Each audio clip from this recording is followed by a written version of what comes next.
Welcome into Titans Today. I am Tom Downey. We're going to break down Week 4 and some notable news and rumors coming out of it.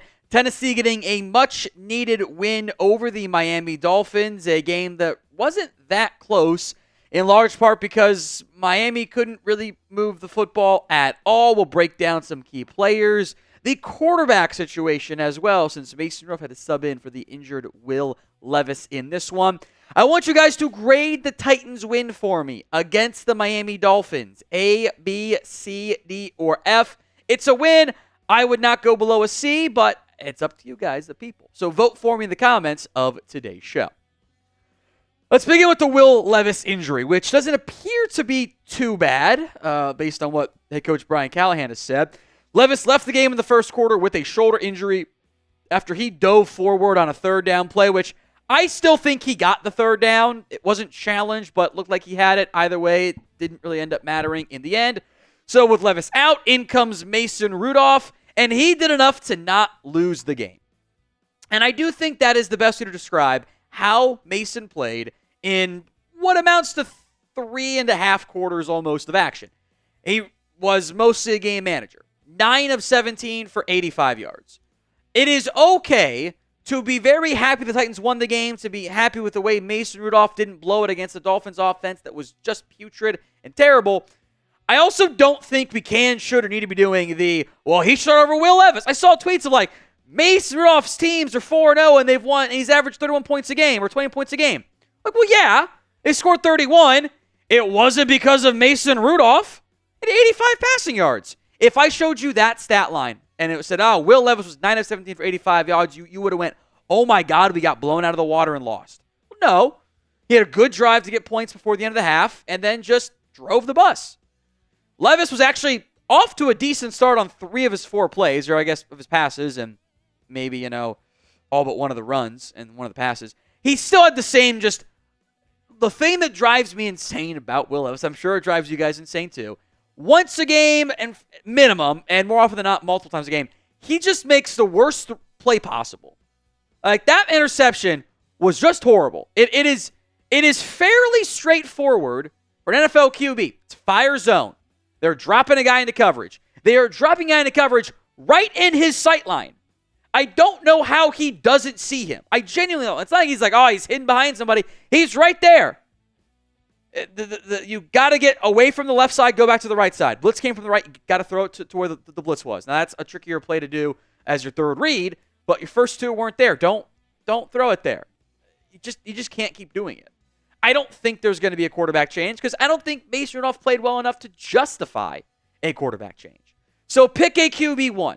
MR for Mason Rudolph, WL for Will Levis. I want to hear your guys' thoughts for me in the comment section of today's show.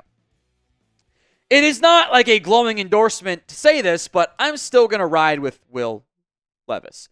This was not a, wow, Mason Rudolph carried you to a win game. I still think Rudolph himself said, yeah, I didn't have to do much. We ran the ball great. The Dolphins' offense was so bad in that contest. All you had to do was not lose it. And even if you have 2 or 3 more Levis just making Wentzian-esque mistakes, I still think they win that game pretty easily. Brian Callahan, by the way, has now doubled and even tripled down on saying Levis is his guy. 100%. When Will's healthy, he's our quarterback. It was not a decision based on anything other than his health and protecting him, especially with the bye week and a shoulder that didn't feel great. I didn't want to put him back out there. And I knew I was going to run the ball quite a bit. That was really what factored in. But he's our starter when he's healthy, and we are ready to roll with him. There has been plenty of disappointment so far from Levis. I don't feel the need to make a quarterback change, though, at this point. Now, today's show is made possible by Game Time. If you are trying to go to a Titans game in the future, or maybe not too distant future, make sure you're using Game Time. It makes getting tickets to your favorite teams play live even easier. They'll just have the fluff to only show you the incredible deals on great seats so you don't waste time searching through thousands of different tickets. Game Time Picks is curation designed to make it easier to save money on sports, concerts, comedy, theater, and more. The Game Time Guarantee means you will always get the best price no matter what. If you find tickets in the same section and row for less, Game Time will credit you 110% of the difference. And the old panoramic view from your seat in the app makes it a good feel for where you're actually going to be sitting. So download the Game Time app, create your account, use code CHATSPORTS for $20 off your first purchase. Terms apply. But again, create your account, redeem code CHATSPORTS, CHATSPORTS for $20 off. That link will be in the comments section and the description of today's show. Download Game Time. What time is it? It's game time. Let's talk wide receiver room. And the fantasy people are going to fall for this pretty heavily too. The wide receiver snap count, still a pretty interesting story, but also a rather deceptive one from what we saw this past week. Now, you look at the raw snap counts and you go, that's a pretty big rotation. 5 different receivers played at least a quarter of the snaps in this one. Calvin only went 38 snaps. Treylon Burks was your number 2 snap getter. Hopkins had 21. Is Burks your new number 2 receiver over DeAndre Hopkins? No. Remember, Tennessee ran the ball a lot in this one. So let's look at the passing snap counts. And oh, look, all of a sudden it makes more sense, don't it? Calvin had 92%. Boyd and Hopkins in second and third. Lagging behind is Treylon Burks and then Nick Westbrook-Akina. That was the plan. Hopkins coming off an injury, by the way. Remember that injury he had in training camp? Why put him out there on run plays, especially obvious run plays? There's no purpose in doing that. They basically made Burks and NWI run blockers in this one. And worked to mostly decent success rate there. So don't read anything into the raw snap counts from the wide receivers. Look at the passing snap counts. There's your pecking order. We are getting closer and closer to 10,000 subscribers here on Titans Today. So if you haven't already, hit that sub button, youtube.com/Titans Today. Talk Peter Skoronski. I'm not fully trying to issue the all-time panic meter freak out stuff, but I do think you need to get better play out of your former first-round pick moving forward. I didn't think he was great against Miami. The run blocking has been okay. They've had some blown assignments there. That's also, I think, heavily influenced by the overall offensive line, and I think your right side's still pretty poor and some issues there. But a hit, 2 hurries, and a penalty. Come on, buddy. Overall for the season, 2 sacks, 4 hits, 8 hurries. That's not a great ratio. Even as look, to be fair, Tennessee's working in a new unit. They're working in a new left tackle, a center. There's going to be some ups and downs there. 4 penalties is a lot, even if one of them, what the parenthesis for, was declined. I want to see elite guard play out of Peter Skoronski. I have not seen it yet this season. I think it'll get there, but I'm kind of tired of waiting a little bit. So be honest with me. What is your concern level over the play of Peter Skoronski? It's still not that high because I got right guard and right tackle, big old question marks over there. But I'd like to have better play overall. So sound off in the comments section of today's show. Let's talk Devondre Sweat here.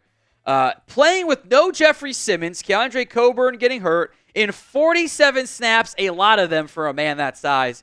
I thought Devondre Sweat was nothing short of spectacular.